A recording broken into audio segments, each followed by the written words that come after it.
Dear friends, നിങ്ങൾ organic chemistry പഠിച്ച് ഒരുപാട് നെയിം റിയാക്ഷൻസും ഇക്വേഷൻസും മെക്കാനിസംസും ഒക്കെ പഠിച്ച് ഏതാണ്ടൊരു ട്രാഫിക് ജാമിൽ പെട്ട പോലെ ഒരവസ്ഥയാണോ ഇപ്പോൾ ഉള്ളത്?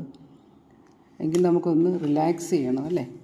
ഒന്ന് ഓർഗനൈസ് ചെയ്ത് റിയാക്ഷൻസിനെ പഠിക്കണം. അപ്പോൾ അതിന് വേണ്ടത് എന്തെന്നാൽ നിങ്ങളുടെ സിലബസ് എടുക്കുക.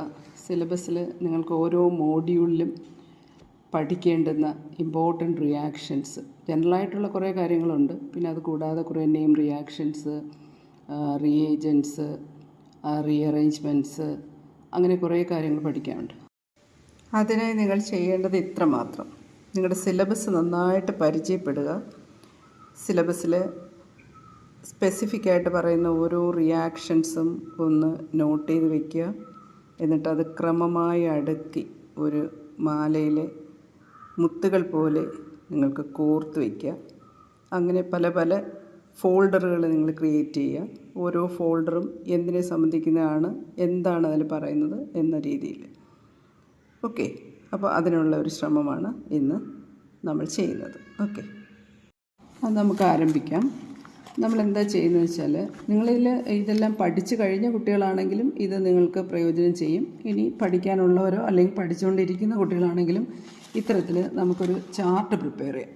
അതായത് നമുക്ക് പഠിക്കാനുള്ള മോഡ്യൂൾസ് ഏതൊക്കെയാണ്, അതിനകത്തുള്ള ഇമ്പോർട്ടൻ്റ് ആയിട്ടുള്ള ഏതൊക്കെ ഘടകങ്ങളാണ് നമുക്ക് പഠിക്കാനുള്ളത്, അതിനകത്തുള്ള ഇമ്പോർട്ടൻ്റ് നെയിം റിയാക്ഷൻസ് ഏതൊക്കെയാണ്, ആ റിയാക്ഷനിൽ പ്രത്യേകം ഓർത്തിരിക്കേണ്ടത്, അതായത് റിയാക്ഷൻ ഏതിൽ നിന്ന് എന്തിൽ തുടങ്ങും, റിയാക്റ്റൻ്റ് എന്താണ്, പ്രോഡക്റ്റ് എന്താണ്, അതിന് വേണ്ടുന്ന റിയേജൻ്റ് എന്താണ്, വേണമെങ്കിൽ അതിൻ്റെ ഇക്വേഷൻസും, അതെല്ലാം തന്നെ നമുക്കൊരു ലൈനിൽ അങ്ങ് ക്രമീകരിക്കാം. അപ്പോൾ ആൽക്കഹോൾസ് ഒരു എക്സാമ്പിൾ ഞാൻ പറയുകയാണ്. ആൽക്കഹോൾസിൻ്റെ കേസിൽ പിനക്കോൾ റീഅറേഞ്ച്മെൻ്റ് ആണ് നമ്മൾ സിലബസിൽ പ്രത്യേകം എടുത്ത് പറയുന്നത്. അപ്പോൾ അത് 1,2 ഗ്ലൈക്കോളാണ്, ഒരു മോണോകീറ്റോണാണ് റിസൾട്ടിങ് പ്രോഡക്റ്റ്. അത് ഹോട്ട് ഡയല്യൂട്ട് സൾഫ്യൂരിക് ആസിഡാണ് അവിടുത്തെ റിയേജൻറ്റ്. പിന്നെ അതിൻ്റെ ഇക്വേഷനും നിങ്ങൾക്ക് എഴുതാം.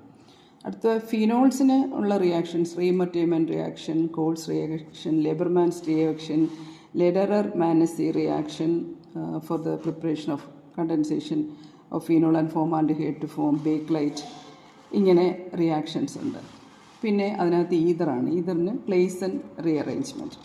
അപ്പം അപ്പോൾ ഈ ഒരു ചാർട്ട് നോക്കിക്കഴിഞ്ഞാൽ നമുക്ക് ഫസ്റ്റ് മോഡ്യൂൾ ഏതെല്ലാം നെയിം റിയാക്ഷൻസ് പഠിക്കണം, അത് ഓരോന്നും ഏത് കോമ്പൗണ്ടിൻ്റെ റിയാക്ഷനാണ്, അതിന് ഏത് റിയേജൻ്റാണ് എടുക്കുന്നത്, അതിൻ്റെ ഫൈനൽ പ്രോഡക്റ്റ് എന്താണ്, അതിൻ്റെ ഇക്വേഷൻ എന്താണ്.